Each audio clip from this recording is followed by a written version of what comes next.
राहुल पाटीलचा वकील आहे. राहुल पाटील यांनी बैल शर्यतीमध्ये भाग घेतला होता.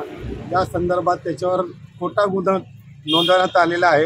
विरुद्ध जे पार्टी आहे त्यांनी हा नेहमी शर्त जे जिंकतोय म्हणून त्याच्यावर खोटा गुन्हा दाखल करून याच्यावर 336 आणि 142, 47 आणि आर्म्स ॲक्ट असे कलमा लावून याच्यावर गुन्हा नोंदवण्याचा प्रयत्न केलेला आहे. आज कोर्टामध्ये हजर केला असता आज पोलीस जज साहेबांनी आमचं म्हणणं ऐकून घेतला आणि फक्त 1 दिवसाची पोलीस कस्टडी देण्यात आलेली आहे.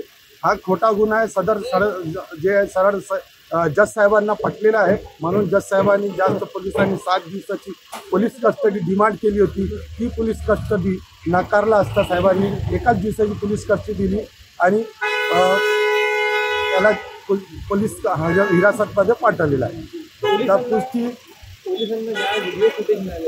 त्या जी पोलिसांना जे व्हिडिओ फुटेज मिळालेला आहे त्याच्यामध्ये राहुल पाटीलने फायरिंग केलेला असा कुठेही दिसत नाही आणि त्याने कुठलंही शस्त्र वापरलेला नाही.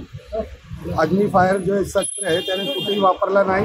हे फक्त समोरचे जे विरुद्ध पार्टी आहे त्याला बदनाम करण्यासाठी आणि खोट्या गुन्ह्यामध्ये फसवण्यासाठी हे सर्व कट रचलेलं आहे. सुरुवाती ते जिंकलेली पार्टी आहे त्यांनी दगडफेक सुरू केली आणि त्यांनी ॲग्रेसिव्हपणा दाखवला होता म्हणून जे पत्ती उत्तर फक्त या समोरच्या आमच्या पार्टीने दिलेला होता. याच्या व्यतिरिक्त कुठलाही ॲक्ट कुठलीही गैरवर्तणूक राहुल पाटीलने केलेली नाही.